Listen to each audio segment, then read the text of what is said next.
कविता अपने माता पिता की बहुत लाडली थी। 3 बड़े भाइयों की बहन थी। कोई भी चीज़ मांगने पर उसी वक्त सामने हाजिर हो जाता था। पूरे घर में उसका रौब था। पूरे परिवार और नौकरों पर राजकुमारी की तरह हुक्म चलाती थी। स्कूल में भी पूरा रौब था कविता का। बड़े घर की लाडली जो थी वह। ऐसे ही उसने कॉलेज में दाखिला लिया। उसके ठाट बाट बड़ी गाड़ी में आना जाना, हर दिन नया फैशन देखकर हर कोई उससे दोस्ती करना चाहता था। थोड़े ही दिनों में उसके बहुत से दोस्त बन गए। पूरे कॉलेज में उसकी अपनी एक अलग पहचान थी। इन दिनों उसके घर पर एक रिश्ता आया। रिश्ता खानदानी लोगों का था और पापा की पुरानी जान पहचान भी थी। उनके साथ कविता के कोई ज़बरदस्ती भी नहीं थी, पर कविता ने हाँ कर दी क्योंकि वह अपने परिवार से बहुत प्यार करती थी। वह जानती थी कि वह लोग उसका अच्छा ही सोचेंगे। लड़के का नाम राज था। राज काफ़ी पढ़ा लिखा और समझदार लड़का था। ससुराल वाले भी बहुत अच्छे थे। ससुराल में कविता की जगह वैसी ही थी जैसे उसकी मायके में थी।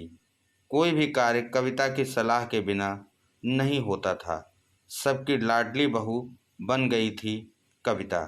फिर उसके घर में एक बेटे का जन्म हुआ। राहुल कविता को जान से प्यारा था। पोता पाकर ससुराल वाले तो फूले नहीं समाते थे। कविता कभी कभी सोचती थी कि उसकी किस्मत कितनी अच्छी है। उसका हर अपना उसे कितना प्यार करता है। चाहे जीवन में कैसा भी समय आए, मेरे अपने हमेशा मेरे साथ हैं। मैं कभी अकेली नहीं हो सकती हूँ।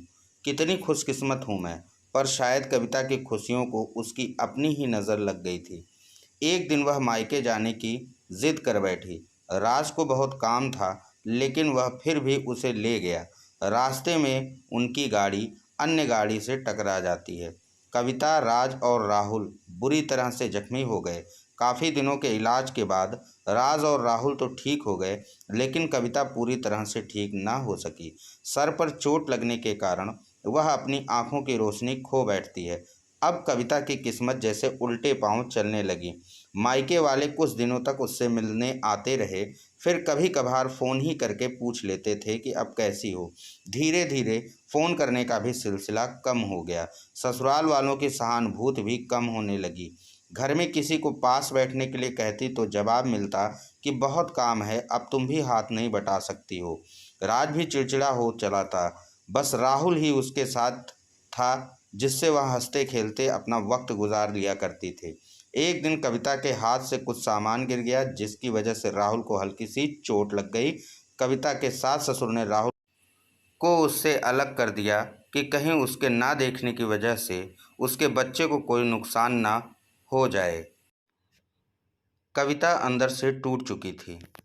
एक दिन उसने सबके सामने मायके जाने की इच्छा रखी, तो राज उसे तुरंत मायके छोड़ आया, जैसे कि वह भी यही चाहता था।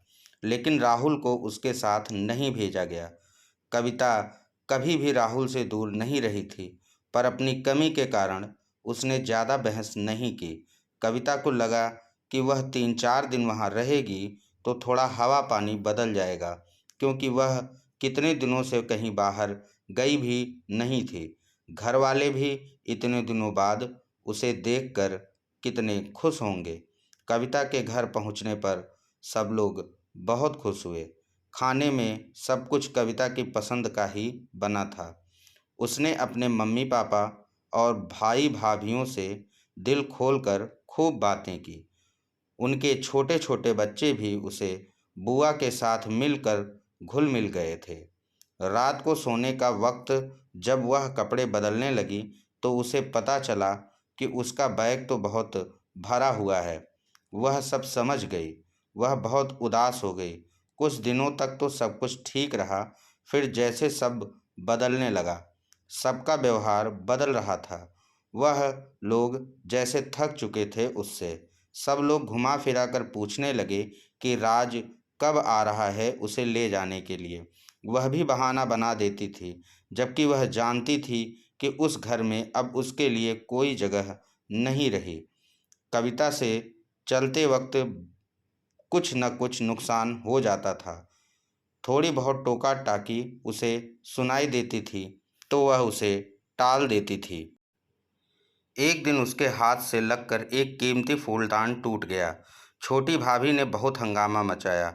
कविता के माता पिता रोज रोज के झमेलों से तंग आ गए थे। उन्होंने राज को खुद से फ़ोन कर दिया। राज कविता को अपने घर ले गया। कविता को अपने परिवार वालों से ये उम्मीद नहीं थी। जिस कविता के कहे बिना घर में एक पत्ता भी नहीं हिलता था, उस घर के लिए वह अब बोझ बन चुकी थी। राज के साथ ससुराल आते वक्त वह बहुत खुश थी, क्योंकि वह अपने घर जा रही थी, अपने जिगर के टुकड़े राहुल के पास। परंतु यह खुशी भी कुछ पल की ही थी। सारा बंदोबस्त पहले ही कर दिया गया था। कविता को सीधे पहुंचते ही उसके ऊपर वाले कमरे में पहुंचा दिया गया। राहुल से दूर रहने की सख्त चेतावनी दी गई। एक काम वाली लता उसको जिम्मेदारी सौंप दी गई, जो उसके खाने पहनने जैसी ज़रूरतों का ध्यान रखती थी। कविता ज़्यादातर चुप ही रहती थी।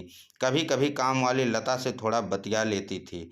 उसके जरिए राहुल का पता चल जाता था। सबकी लाडली बेटी बहू अब सबके लिए बोझ बन चुकी थी।